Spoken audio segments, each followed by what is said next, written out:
창세기 28장 10절부터 20절의 말씀으로 여기 계시는 하나님이라는 제목으로 하나님 말씀을 전하려고 합니다.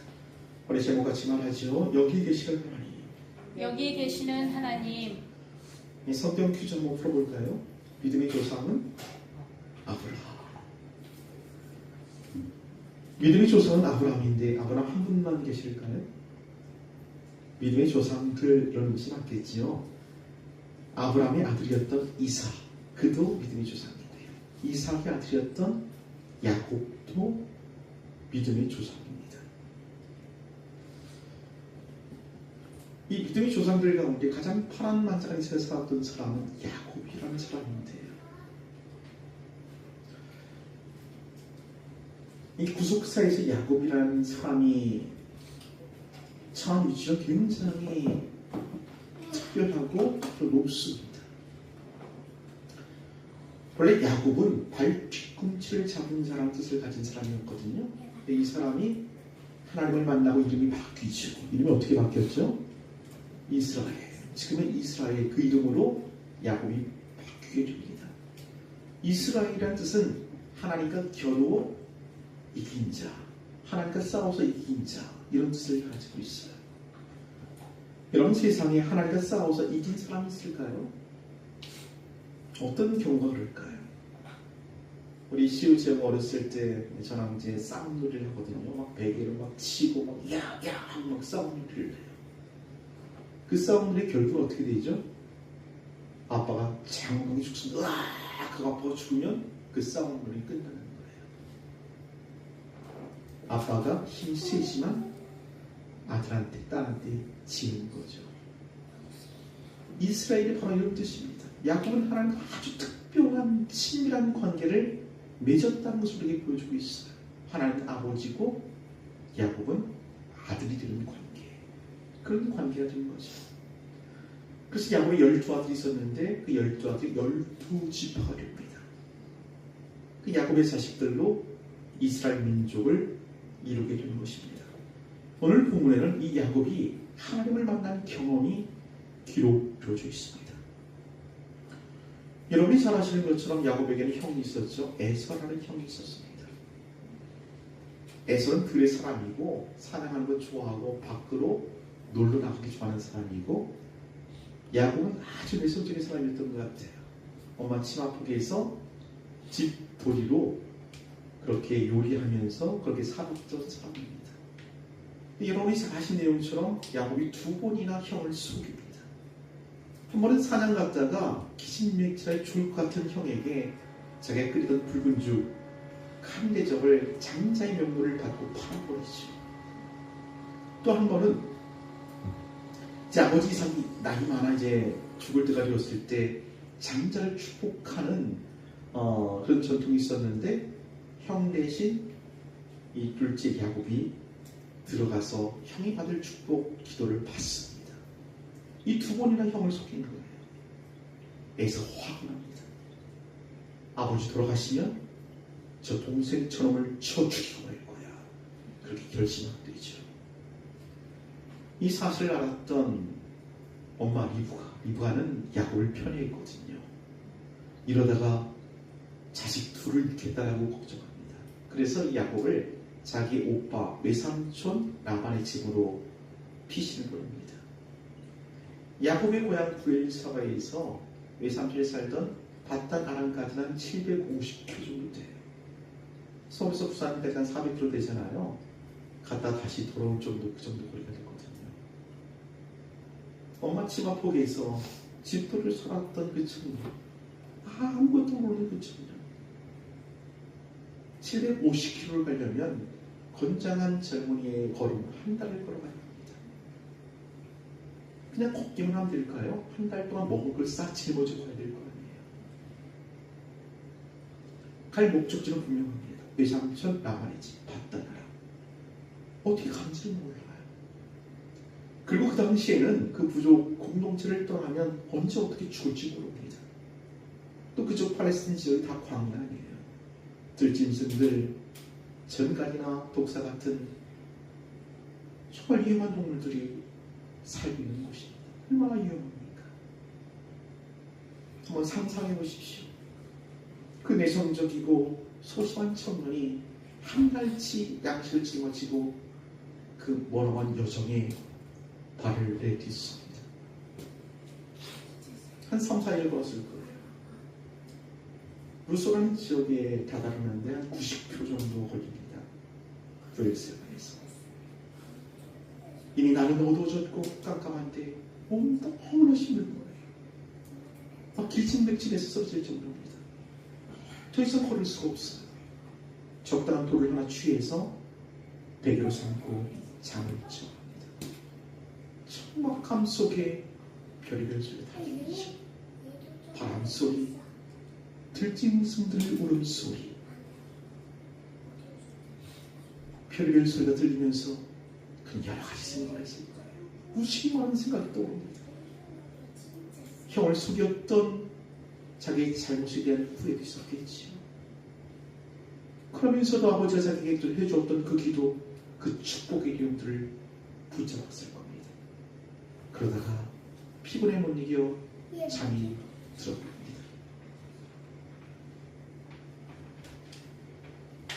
잠자다가 꿈을 꿨는데요. 그 꿈의 내용이 참으로 놀랍습니다. 같이 한번 읽어보십시다. 우리 12절 말씀 읽어봅시다. 12절 말씀 시작. 꿈에 본즉 사닥다리가 땅 위에 섰는데 그 꼭대기가 하늘에 닿았고 또 본즉 하나님의 사자들이 그 위에서 오르락 내리락 하고. 야곱이 돌베개를 하고 잠을 자다 꿈을 꿨는데 사닥다리 큰 게 하나 나왔는데 얼마나 큰지 바닥은 땅에 닿았고 꼭대기는 하늘에 닿았어요. 땅과 하늘을 잇는 사닥다리가 다 생기더니 천사들이 그 위를 오르락 내리락 하는 게 보입니다. 이야, 놀랍다 보고 있는데 갑자기 하늘에서 음성이 들립니다. 우리 13절부터 15절까지 읽습니다. 시작.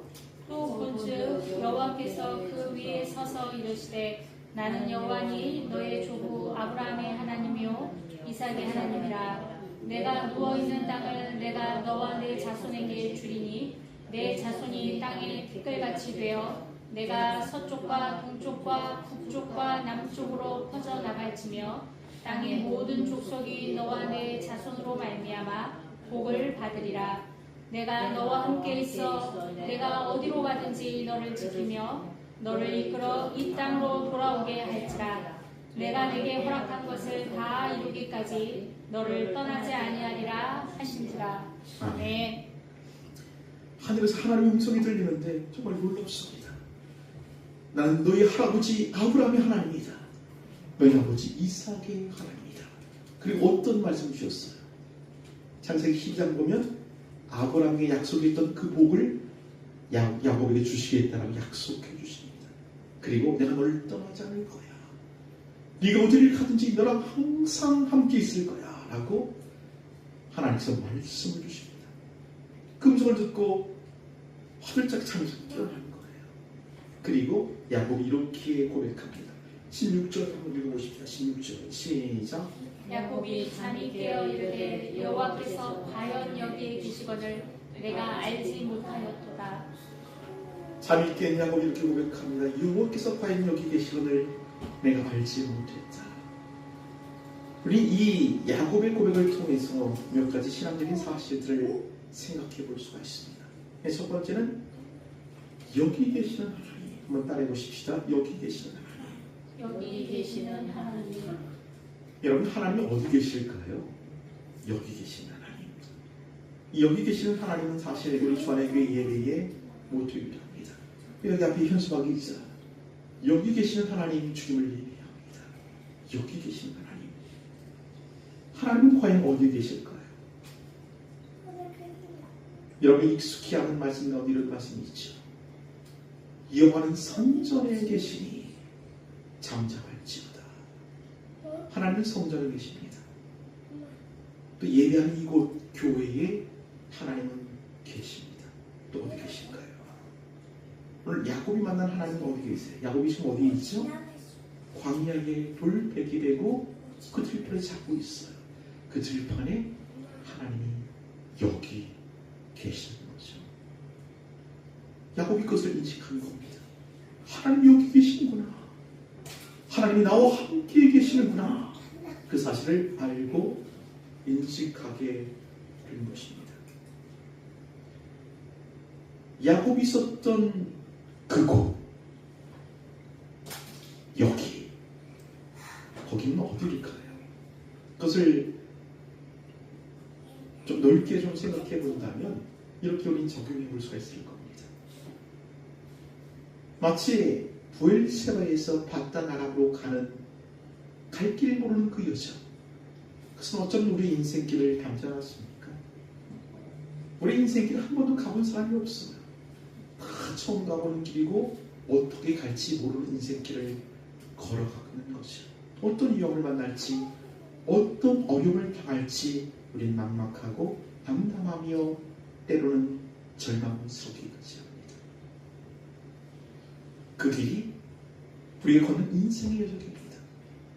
여러분 지금 그 인생의 여정 가운데 어떤 길 위에 서 있습니까? 어떤 이는 인생의 겨울 노년을 사시는 분도 계십니다. 연세 많으신 분들 그런 생각 들 것 같아요.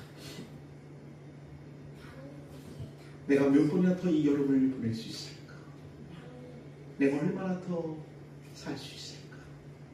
그 인생의 겨울을 보내시는 분은 그곳이 여기일 겁니다. 또 어떤 이는 삶의 무게가 버거워서 힘겨워하시는 분들이 있을 거예요. 위로는 부모를 봉양하고 아래는 자식들을 품으라. 그 무거운 짐으로 허덕이며 살아가는 그곳이 당신의 여기입니다.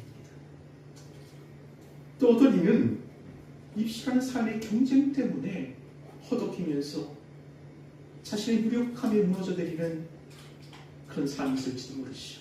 그곳이 그 사람의 여기입니다. 근데 하나님은 어디 계시다고요? 여기. 당신이 서 있는 그 자리에 하나님이 계시다고 성경은 말하고 있는 것입니다. 사랑하는 여러분 기억하시기 바랍니다. 여러분이 어떤 곳에 있든지 여러분 계시는 그곳에 하나님이 함께 계십니다. 그 사실을 믿고 사실 수 있는 저와 여러분 되시기를 주의 이름으로 축복합니다. 그런데 문제는 뭐냐면 그 하나님을 잘 알지 못한다는 거예요. 느끼지 못한다는 게 우리 신앙의 문제가 있습니다. 야곱도 그랬죠. 우리 16절 말씀 다시 읽어보십시다. 16절 시작. 야곱이 잠이 깨어 이르되 여호와께서 과연 여기 계시거늘 내가 알지 못하였도다. 내가 알지 못했다. 하나님이 여기 함께 계시는데 내가 알지 못했다 얘기를 해요. 왜 여기 계시는 하나님을 알지 못한 것일까요? 제가 몇 가지 좀 생각을 해봤어요. 설교를 준비하면서. 첫 번째는 신앙 지식이 없어서 그럴 수도 있고요. 성경 공부를 못했거나 교회 처음 나오신 분들은 신앙 지식이 없어서 함께 계신 하나님을 느끼지 못할 수도 있습니다. 두 번째는 어떤 경우일까요? 삶이 너무 바쁘거나 다른 것에 재미에 빠진 사람들, 그런 사람들은 함께 계시는 하나님을 느끼지 못할 때가 많습니다. 어떤 목사 얘기를 들었는데 참 어이가 없습니다. 어떤 목사가 낚시하는 거 있잖아요. 낚시춤에 빠진 거예요. 어느 날 대우를 잡아야겠다라고 생각을 하고 낚시감을 불러내고 이제 강가로 나서기 시작했습니다. 근데 길에서 교회 집사님을 만난 거예요. 얼마나 반가워요. 인사를 했죠. 안녕하세요 집사님, 안녕하세요 목사님 하고 인사를 했어요. 그때 집사님이 여쭤보시는 목사님 어딜 그렇게 바삐 가세요? 그랬더니 저 오늘 물고기 잡으러 낚시하러 갑니다. 그랬더니 목사님도 불러줘. 그때 집사님은 어디 가세요? 저 오늘 수요일이라 수요예배 드리고 가는데요. 낚시에 빠져갖고 수요예배 드리러 늦어버리는 거예요. 어떤 장로님 얘기 들었어요. 이 장로님은 이 바둑이 아주 심취하신 분이에요. 바둑 두는데 막 정말 정신을 못 차립니다. 예배를 딱 드리는데 목사님 설교를 하잖아요. 근데 참 깜빡 졸으신 거예요. 목사님이 믿습니까? 했더니 아다리! 아다리 뭔지 알죠? 바둑 칠 때 아다리 그 단수. 다른 곳에 정신이 팔려 있으면 하나님은 만날 길이 없는 것입니다. 여러분 뭐에 빠져 있습니까? 여러분이 빠져 있는 그것이 너무나 재밌으면 함께 계신 하나님을 느낄 수가 없지요. 근데 정말 하나님을 느끼지 못하는 까닭, 함께 계신 하나님을 알지 못하는 까닭은 아마 이것인지 모르겠어요. 세 번째는 뭐냐면 하나님 함께 계신 것이 불편해요. 하나님 함께 계시는 것이 불편할 뿐만 아니라 함께 계실까 봐 오히려 더 두려워. 이렇게 한번 예를 들어보십시오. 어떤 사람이 이제 그 룸사롱에 가서 접대부의 접대를 받으며 그 서빙을 받으며 술을 마시겠다고 생각해 보십시오. 거기 하나님이 계시면 얼마나 불편할까요? 이 술 넘어가겠습니까? 이 설교를 준비하다 가장 제가 학창 시절 생각이 났어요. 그때 뭐 놀이가 없었습니다. 놀이가 별로 없는데 그 고수 치는 그게 재밌었어요. 친구들 모여갖고 토요일이면 이제 토요일날 학교 끝나고 오면 한 2시 되잖아요. 2시 모이면 빈집에 모여서 고수 치는 거야. 쩐신인가 뭐 이렇게 막 고수를 쳐요. 얼마나 재밌단 말이야. 근데 제가 교회 다녔거든요. 근데 이게 편하지 않는 고수 치는 게 자꾸 교회 가야 된다는 생각이 막 뒤를 찌르는 거야. 이거 어떻게 해? 그래서 참 하나님의 은혜로 치던 판을 둘러엎고 교회를 가긴 갔어요. 이게 하나님 계시는 게 불편하죠. 우리 기독교의 그 교리의 체계를 만들었던 분이 어거스틴이라는 분입니다. 성 어거스틴. 그분도 젊었을 때 방황을 많이 했는데 그분이 이렇게 기도했다고요. 하나님, 종을 거룩하게 하십시오. 그러나 지금은 하십시오. 이게 우리 마음의 상태가 아닌가 싶어요. 하나님을 느끼지 못하는 거죠.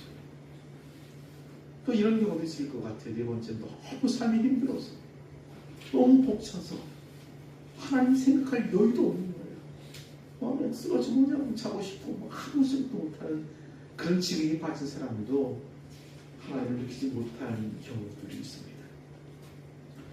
제2차 세계대전 당시에 독일 히틀러가 600명이 넘는 유대인들을 잡아 죽이잖아요. 이 총이 아까워서 총을 쏴 죽일 수가 없습니다. 가스실에 몰아넣고 또 그것을 풀어서 다 질식해 죽이는 겁니다. 가장 압독했던 수용소가 바르케나우라는 절멸 수용소라는 곳이 있다고 그래요. 거기는 정말 끔찍했다고 하더라고요. 아이도 임산분도 노인도 할 것 없이 다 집어넣고 확 벗겨놓고 또 그것을 품어서 다 죽이는 거예요.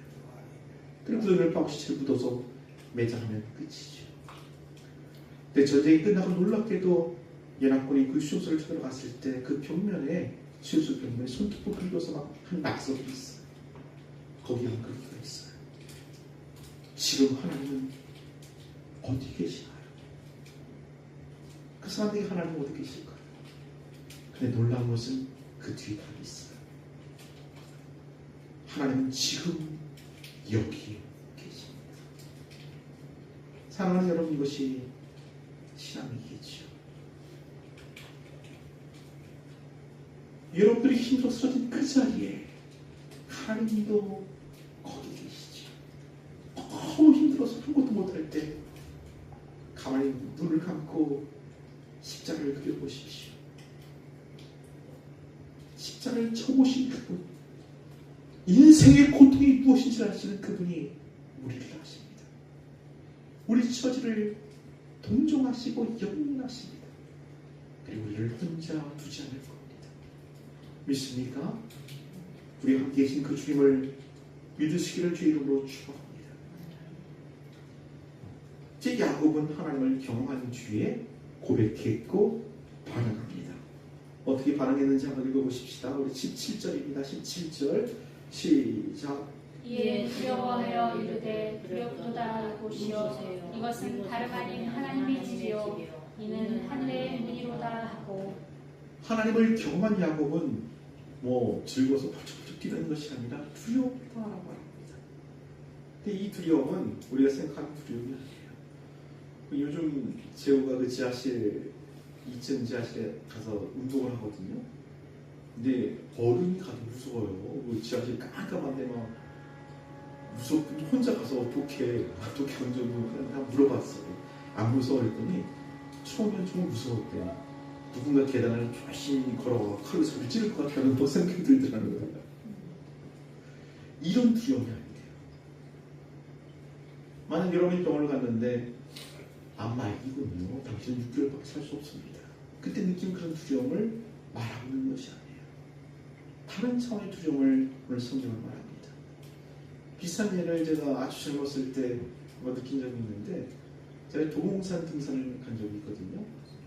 그 도봉산 정상에 신선대라는 그 기암 절벽이 있습니다. 거기 올라가갖고 이제 그 난간 있잖아요. 난간을 이렇게 붙들고 이렇게 빛을 봤는데, 와, 정말 무섭더라고. 떨어질 것 같고 일주일에도 줄 물러섰지. 그때 제 뇌를 탁 스치자마자 하나님 깨달음이 있었어요. 이 기암 절벽을 못 두려워하는 자가 이 절벽을 만지 하나님을 두려워하지 않고 있구나. 그 사실을 깨달았습니다. 그런 두려움을 오늘 성경은 말하죠. 그래서 성경은 경외심 이렇게 얘기합니다. 사랑과 존경에서 나오는 신적인 두려움입니다. 비슷한 경험이 이런 거예요. 마치 밤하늘에 부수히 뜨는 그 별들을 한번 봤다고 생각해 보십시오. 그 꽉 찬 별들을 보고 인생이 한없이 작아짐을 느끼는 거예요. 그리고 그 별들을 만시 하나님의 놀라운 위대하심을 발견했을 때 느끼는 그런 감정들, 이런 것을 경외심, 두려움, 이렇게 성경을 말하고 있는 것이죠. 하나님을 만난 사람은 이 두려움에 직면하게 되는 것입니다. 그래서 하나님을 경외한 사람은 자기 자신을 무너지게 내버려 줄 수가 없습니다. 그리고 타인을 평가하거나 판단하거나 해코지 하는 일을 할 수가 없는 거죠. 하나님의 그 경외심이 나를 붙들고 나를 지키기 때문에 그렇습니다. 이 하나님을 경험한 사람의 반응이죠. 이제 하나님을 경험했고 경외심으로 반응했던 이 야곱은 하나님하고 약속을 해요. 그래서 성경은 서원 이렇게 얘기합니다. 한번 따라해볼까요? 서원. 서원은 어떤 거냐면 하나님과 서약을 하는 거예요. 내가 이것은 반드시 내 평생에 지키겠습니다 라고 선언하는 건데, 이렇게 먼저 읽어보십시다. 20절부터 22절까지입니다.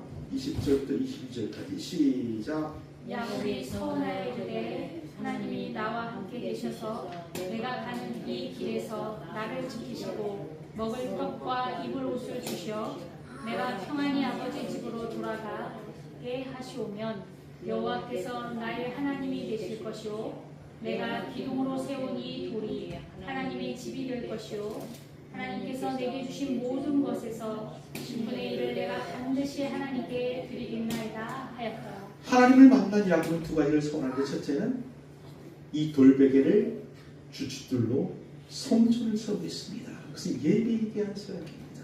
성전 예배하는 곳이잖아요. 내가 하나님께 예배하겠습니다. 두 번째는 하나님께서 내게 주신 것들 가운데 10분의 1을 하나님께 드리겠습니다. 10의 1조를 서약하는 것입니다. 이것은 이 예배와 11조라는 것은 내가 하나님과 특별한 관계를 맺고 있다는 증표인 것입니다. 나는 하나님과 특별한 관계를 맺고 있습니다. 하나님 내 아버지시고 하나님은 나의 아버지시고 나는 하나님의 자녀입니다. 이런 것들의 증표로서 예배와 11조를 헌신하고 있는 것이죠. 요즘 세상이 변하고 막 신학의 풍지도 많이 변하고 그래서 가난한 교회들이 그렇게 많다면서요. 가난이 뭐예요? 교회 안 나가는 교인들. 나는 예수를 믿는데 교회는 안 나가. 근데 그것은 증거 불충분입니다. 또 하나님 앞에 11조 헌신을 하지 않는 그런 교인들도 굉장히 많습니다. 이것도 나는 예수를 믿지만 증거가 불충분합니다. 나는 자기 고백일 수밖에 없는 것이죠.